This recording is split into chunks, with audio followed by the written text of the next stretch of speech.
Olá, querido irmão, querida irmã, com alegria poder estar novamente chegando a você para a continuidade do estudo bíblico no livro do Apocalipse, estudo do quarto trimestre de 2020 da revista Compromisso. Hoje, estudando a lição de número 12, a visão dos fins do tempo, com ênfase também no milênio. O texto de hoje é o texto de Apocalipse capítulo 20 e também o texto de Apocalipse capítulo 21. O texto áureo é 21, verso 5. Eu quero convidá-lo a fazer esta leitura. Busque a sua Bíblia, a palavra de Deus para você. Acesse a sua mídia, a forma como você puder. O importante é que você acompanhe a lição junto com os textos da palavra de Deus. Versículo 5 do capítulo 21 diz assim: E o que estava assentado sobre o trono disse: Eis que faço nova todas as coisas. E disse: Escreve, porque estas palavras são verdadeiras e fiéis. Palavras do Senhor, dita a João na visão sobre os fins dos tempos e do milênio. Visão dos fins dos tempos. Texto áureo, capítulo 21, verso de número 5. Aquele que estava sentado no trono disse. Percebe, queridos irmãos, que a presença do trono acompanha a revelação do Apocalipse praticamente desde os primeiros capítulos. É Deus, o Senhor Jesus Cristo, o Senhor de nossas vidas, assentado no trono. Rei, soberano, majestoso, controlando todas as coisas, mas principalmente cuidando da sua igreja. O versículo de número 5 mostra-nos o Senhor, mais uma vez, encorajando a igreja do primeiro século, dos dias de João. Como já sabemos, é necessário estudar o Apocalipse, tendo os olhos voltados também para a experiência dos nossos irmãos do primeiro século. Artigos a respeito deste assunto têm sido produzidos, inclusive em nossa revista Compromisso há um artigo que fala sobre a necessidade de estudar o Apocalipse, olhando para os irmãos do primeiro século, a sua história, o seu contexto e as circunstâncias ali. Então, as palavras aqui são palavras encorajadoras, como tantas outras ao longo do estudo. E não tenho dúvidas que estas palavras encorajadoras para a igreja do primeiro século serviram e servem e vai continuar servindo até a volta do Senhor Jesus para todas as igrejas. Porque cada uma das igrejas do Senhor, como também a nossa igreja hoje, as nossas igrejas, a igreja do Senhor neste tempo, que nós fazemos parte, passa também pelas suas circunstâncias e precisa ser também encorajada, principalmente entendendo o tempo de Deus na vida da igreja e no controle de todas essas coisas da história. Então, ele diz neste versículo de número 5 do capítulo 21, que é o texto áureo, o seguinte: Estou fazendo nova todas as coisas. Percebe que toda a revelação do Apocalipse vai despontar exatamente aqui, no propósito final do Senhor, em que ele tem o desejo de fazer nova todas as coisas, para que a sua igreja possa gozar desta novidade com o Senhor na eternidade. A outra expressão que aparece aqui no versículo de número 5 do capítulo 21 é: João, escreve. Veja que desde o início o Senhor deu esta missão a João, de escrever, de ver e relatar, para que a igreja do Senhor pudesse ter acesso àquilo que o Senhor gostaria que ela soubesse para a continuidade do seu trabalho. Mais uma vez, o Senhor reforçando a missão de João. Pois estas palavras são dignas de confiança e são verdadeiras. É o Senhor expressando, afirmando que o João deveria escrever aquela visão, entendendo que a revelação contida nesta visão são palavras verdadeiras e palavra de confiança, porque vem do Senhor para a sua igreja. Queridos, fazendo aqui uma introdução a respeito da lição do número 12, voltando ao capítulo 19, nós vamos perceber que o capítulo 19 relata cenas do juízo final. O capítulo de número 20 descreve a ação do Senhor durante o tempo que atua no céu e na terra para proteção da igreja e também o seu juízo a respeito dos ímpios, nos tempos que vão passando na história da igreja e os fins do tempo, a aproximação, né, daquilo que nós entendemos ser o dia da volta do Senhor Jesus. Embora tenhamos que entender que esse tempo é o tempo do Senhor, e não o meu tempo, e não o seu tempo. O capítulo de número 21 fala da vitória proclamada em todo o livro do Apocalipse, que é descrita de forma mais enfática aqui, neste capítulo de número 21. Nós vamos ver no estudo. Principais cenas, irmãos, encontradas aqui no capítulo 20 e 21. A prisão de Satanás, aí é uma referência aqui a 1000 anos, e nós vamos verificar isto, que se trata do milênio.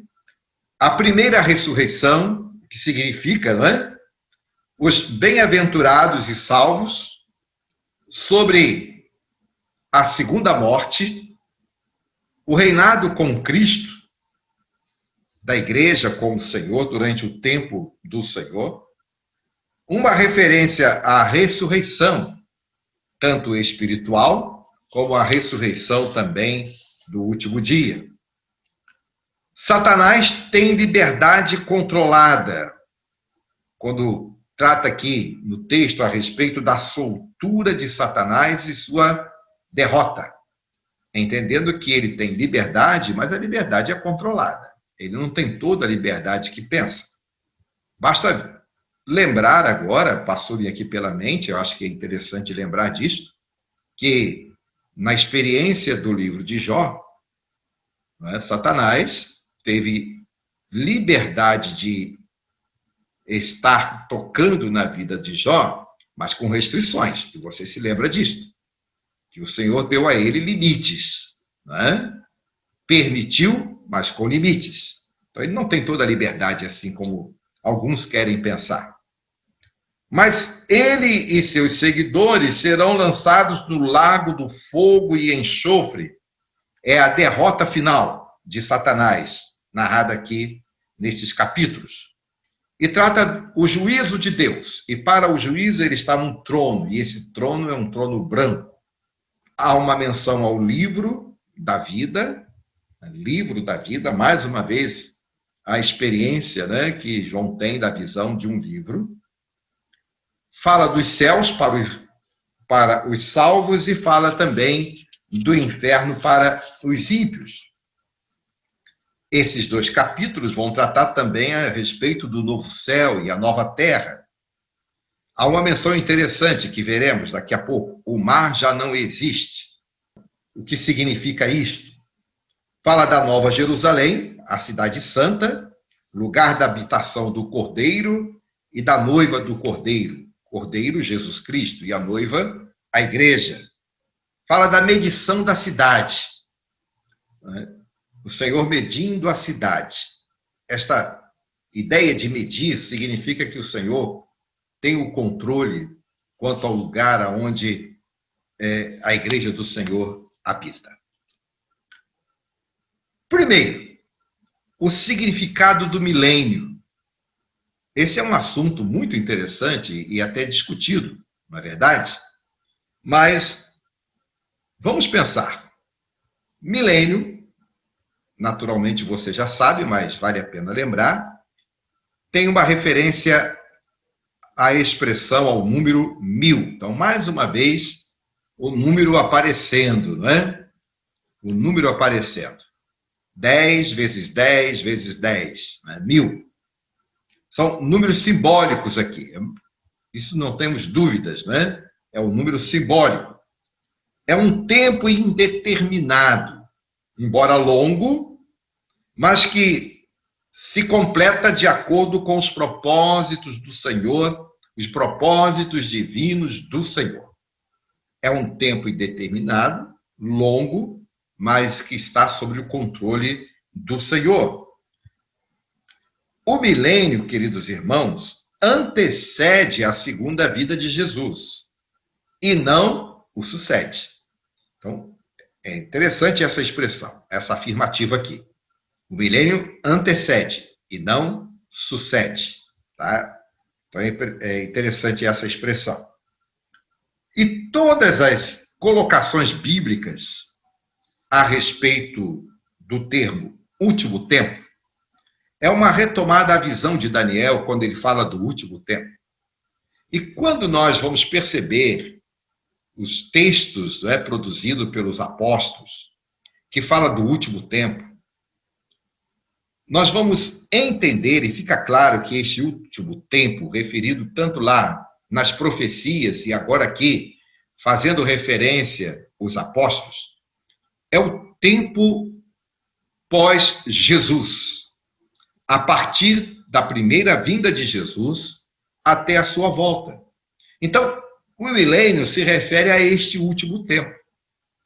Agora, os acontecimentos destes últimos tempos, que nos mostram a proximidade da chegada do Senhor Jesus, ele mostra esses sinais através das suas revelações em Mateus 24 e tantas outras referências ditas pelos apóstolos e aqui no livro do Apocalipse. Nós percebemos a proximidade da volta do Senhor Jesus, da sua segunda vinda, a partir dos sinais que ele demonstrou, que ele ensinou, que ele apontou, acontecendo. E à medida que os sinais vão acontecendo, nós vamos entendendo a proximidade da volta do Senhor Jesus. Então, toda a expressão bíblica último tempo se refere a este milênio, que iniciou com a primeira vinda de Jesus e há de terminar, sem dúvida, na sua segunda vinda. Esta é uma visão muito própria daqueles que entendem o milênio numa visão amilenista. E nós vamos falar um pouquinho mais sobre isso daqui a pouco. Veja 2 Pedro, capítulo 3, versículo de número 8. Para o Senhor, um dia é como 1000 anos, e 1000 anos como um dia. Então, o milênio é o tempo de Deus. Repetindo, que começa lá, na chegada de Jesus, na sua ascensão, passa pela sua ascensão, passa pela história da igreja primitiva, da igreja do primeiro século, passa pela história da igreja, continua passando pela história da igreja deste século, até a volta do Senhor Jesus. Agora vamos ver aqui algumas linhas de interpretações a respeito do milênio. Há aqueles que pensam no milênio numa linha chamada pré-milenista, ou seja, entendem que o milênio ele acontece num tempo antes da chegada do Senhor Jesus Cristo. E há uma outra linha que chama-se pós-milenista. Esta entende que o milênio acontece pós-chegada do Senhor Jesus. Então, é uma visão literal. Literal. Mas nós, batistas e tantas outras linhas, pode ser que haja entre nós também batistas, que pensem diferente. Mas, em linhas gerais, nós, batistas e outros segmentos doutrinários, outros segmentos denominacionais, pensam no milênio numa visão amilenista, que não é um tempo literalmente determinado, mas esse tempo que pertence ao Senhor, que vem desde da sua primeira vinda até a sua volta para estar conosco. Então, amilenismo, à luz de toda a revelação bíblica, está alinhada, né, com aquilo que entendemos como aceito, porque a visão do Apocalipse e a visão bíblica é de que o tempo de Deus, o último tempo, o tempo final, é este tempo de Jesus atuando. No amilenismo, entendemos que o milênio ocorre com o reinado dos santos com Cristo, conectados com a expansão da igreja do Senhor e do Evangelho na Terra. Então, quando o texto fala do reinado milenar do Senhor, é a expressão do reinado do Senhor Jesus com a igreja, com os santos, aqueles que estão com ele no céu e, através do Espírito Santo, com a sua igreja na terra e a expansão do Evangelho, sem dúvida, aqui na terra até a volta do Senhor Jesus Cristo. Apocalipse, capítulo 20, versos de número 4 a 6, mostra Jesus no trono. Jesus está no trono. Mensagem de encorajamento para a igreja nos dias de João, mostrando que Jesus está no controle de todas as coisas. Eu estou enfatizando bastante isso, porque Apocalipse é esta revelação, não é? Da vitória de Jesus Cristo e da sua igreja. Assim como também para a igreja, ao longo da sua história, até a volta do Senhor Jesus. Trono significa que Jesus reina. Ele está reinando. Ele veio estabelecer o seu reino e está reinando. Percebe que a palavra trono, o nome, né? Trono, a palavra trono aparece 67 vezes no Novo Testamento. E só aqui, no livro do Apocalipse, ela vai aparecer 47 vezes. Significando, mostrando para nós, né, a autoridade de Jesus sobre a história, sobre os acontecimentos e sobre os cuidados da igreja. Então, é Jesus e o seu reinado eterno com a sua igreja, com todos os santos. Em segundo lugar, o texto trata do juízo final, capítulo 20, versos 11 a 15. Jesus no trono branco. Ele está no trono branco. Ou seja, é aquele, né, que age com pureza e é digno de reinar e é digno de julgar, porque age com pureza. Há a expressão também aqui do alfa e o ômega, fazendo uma referência à eternidade de Jesus, já mencionada em outros capítulos, né? Aqui no capítulo 21, verso 6, mas também no capítulo 1, verso 8, no capítulo 22, versos 12 e 18, aparece a expressão alfa e ômega, mostrando-nos a eternidade do reinado do Senhor diante da sua igreja, diante de toda a humanidade. O texto fala de grandes e pequenos que hão de estar diante do Senhor, hão de ressurgir e estar diante do Senhor, grandes e pequenos. Ou seja, não há distinção de pessoas. Não há, de forma alguma, não é? Uma classe que vai estar diante do Senhor e outra não. Mas não importa quem você tenha sido na terra. Não importa quem eu sou. Não importa quem cada um de nós é. Importa que todos vamos comparecer diante do Senhor. Então, todos comparecerão. Não há distinção. Grandes e pequenos estarão diante do Senhor no dia do juízo. Todo olho verá, a expressão aqui no texto a respeito da visão de todos. Todos verão. Os salvos para a eternidade, porque foram salvos pela graça do Senhor, a eternidade com Ele. E os ímpios para a condenação eterna. Mas todos vão estar diante do Senhor. O texto fala sobre fé no Cordeiro. É a fé que garante a vida eterna. Então, aqueles que depositam a sua fé no Cordeiro estão garantidos para a vida eterna. A terceira parte da lição de número 12 fala sobre o novo céu e a nova Jerusalém. Capítulos 21, versos 1 a 8. Lugar da vitória do Cordeiro. O novo céu e a nova terra, ou a nova Jerusalém, é o lugar da vitória do Cordeiro.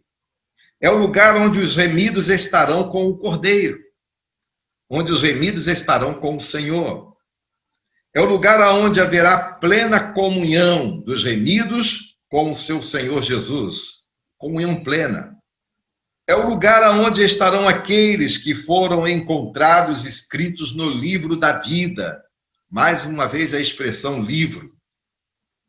A ideia de que o Senhor conhece quem são aqueles, neste caso aqui, livro da vida. Quem são aqueles que aceitaram o sacrifício de Jesus, o senhorio de Jesus. E o Senhor conhece cada um destes, e estes têm parte na vida eterna. E aqueles que rejeitaram não estão escritos. Figuradamente, não fazem parte da vida, mas estão condenados à morte. Então, o livro significa ciência, conhecimento de Deus sobre os seus remidos, livro da vida. O que haverá nesta nova cidade, nessa nova Jerusalém? Vida eterna. É o que nós vamos encontrar lá. Ou seja, simbolizado pela árvore da vida que aparece aqui. E quando a gente lembra da árvore da vida, a gente lembra lá da criação, né? Então é o Senhor mostrando que aqueles que estão com Ele têm vida eterna. Estará nesta nova cidade Deus e o Cordeiro, ou seja, é a presença do divino, do eterno com a sua igreja. E ele estará recebendo a adoração dos salvos. Confere isto com o capítulo 22, verso 2 e capítulo 22, verso 4. Então, quem estará? O Senhor Jesus e os seus remidos, os seus filhos. Capítulo 1, verso 8, capítulo 4, verso de número 11 e capítulo 21, verso 7. Estes estarão com o Senhor, os seus remidos. E o que não haverá? Não haverá. O mar já não existe. É uma expressão de João aqui no capítulo 4, verso 6, capítulo 13, verso 1, e também neste capítulo de número 21. O mar já não existe. Lembra onde João estava? João estava na ilha, exilado, quando recebeu a visão. Então, quando ele escreve o mar já não existe, é porque ele lembrava naquele momento que o mar o separava da sua comunhão com os irmãos, o separava da sua comunidade, isolado de todas as coisas. E agora, quando ele expressa esta comunhão eterna com o Senhor, ele diz: o mar já não existe. Então, o que não haverá? Não haverá separação, irmãos. Não haverá separação. Todos estaremos diante do Senhor, independente de que nacionalidade, independente de que formação, independente de que igreja somos, né? Se somos da segunda, da primeira, da igreja memorial, da igreja essa, aquela, ou denominação batista, presbiteriana, igrejas congregacionais, igrejas metodistas, pentecostais, Assembleia de Deus e tantas outras, onde tem um salvo do Senhor, naquele dia o mar já não existirá. Ou seja, nós não seremos separados por convicções que cada um de nós, naturalmente, enquanto estamos na terra, é normal. Mas há uma coisa que é comum a todos que creem na palavra de Deus e que são salvos em Cristo. É a confiança de que Jesus é o Senhor e Salvador de todos nós. Então, se temos esta confiança, nada nos separará. Todos estaremos na presença do Senhor. Então, lá não haverá separação. Não haverá lágrima, não haverá trevas, não haverá dor, não haverá maldições. Capítulos 22, versículo de número 3. E quem não estará? Quem é que não vai entrar? E o que não entrará no céu? Os excluídos, os ímpios. Capítulo 21, verso 8, capítulo 22, versículo de número 15. Aqueles que não têm os seus nomes escritos no livro da vida, estes não estarão lá. Estes estarão condenados à segunda morte, capítulo 20, verso 12 e 13, e capítulo 21, verso de número 8. Fala da segunda morte. O que é a segunda morte? é a separação eterna daqueles que escolheram a impiedade, o pecado e a desobediência. Estes não estarão lá. Estarão condenados à segunda morte. Mas aqueles que têm o Senhor Jesus, sem dúvida, têm a vida eterna com o Senhor. Algumas aplicações e conclusões aqui do estudo de número 12. Deus, por meio de Jesus, vence a força do mal. Isso está muito claro aqui no livro do Apocalipse. Da maldade primeiro contra ele próprio. As pessoas que zombam do Senhor. Ah, irmãos, quanta zombaria nesse tempo a respeito de Deus, não é verdade? Quantos zombam do Senhor? Estes que zombam do Senhor, não importa de que forma, não importa de que maneira zombam, mas a Bíblia diz que Deus não se deixa zombar. Então, aqueles que zombam do Senhor ou perseguem a igreja do Senhor, estes não encontrarão lugar, né, nos céus. E o Senhor vence a força do mal. O tempo do juízo não está revelado, irmão. Não está revelado. Mateus 25, versos 31 a 33, o Senhor Jesus diz que ninguém sabe o tempo da volta do Senhor. E será repentino. De forma repentina. Quando você bem não espera, o Senhor volta. E aqui está a sabedoria do Senhor. Eu, quando me lembro que o Senhor declara isso, de que ninguém sabe o tempo da sua volta, senão o próprio Pai, né? Só o Senhor, só Deus sabe. Ninguém mais. Eu entendo que aqui está a sabedoria de Deus. Ele conhece o homem. Ah, como conhece. E se ele revelasse, não é, o dia da sua volta, hora, minutos, data, o homem ia se esbanjar até o último tempo, confiando na misericórdia de Deus e que ele é misericordioso mesmo. E nas últimas horas ele iria se arrepender e se confessar diante do Senhor para a salvação. Mas a verdade é que o Senhor quer que nós vivamos os nossos dias para o seu louvor e que estejamos preparados a cada dia para a volta do Senhor. Enquanto, então, há tempo, irmãos, é compromisso e missão da igreja anunciar a mensagem do arrependimento. Porque há muitas ovelhas que ainda não estão no meu aprisco, diz o Senhor. E quando eu lembro lá de João 17, que o Senhor Jesus orou por aqueles que iriam se converter e estar com ele, eu lembro que o Senhor orou por mim e orou por aqueles que ainda vão se converter, para que fiquem firmes, não é? Diante da maldade. Então, nós, enquanto igrejas do Senhor, precisamos ser o quê?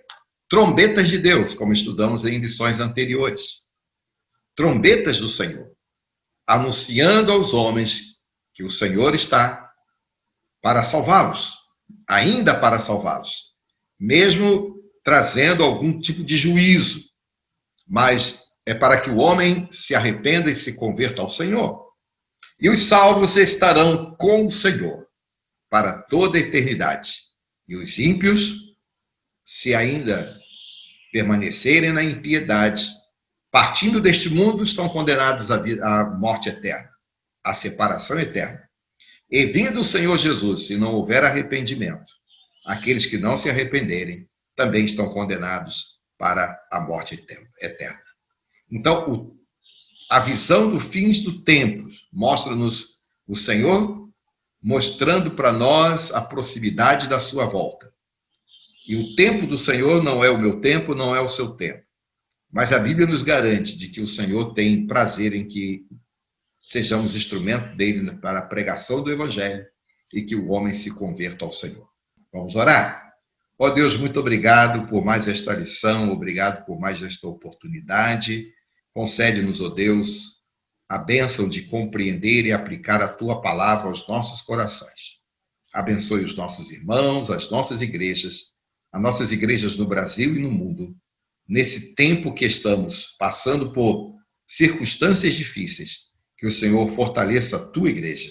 Oramos em nome de Jesus. Amém. Portanto, irmãos, até a próxima lição, lição de número 13, e assim vamos estar encerrando, não é? O 4º trimestre. Que Deus, portanto, abençoe a sua vida, a sua família, que o Senhor abençoe a minha vida, as nossas famílias, que o Senhor abençoe as nossas igrejas, que o Senhor abençoe o nosso Brasil. Amém? Amém.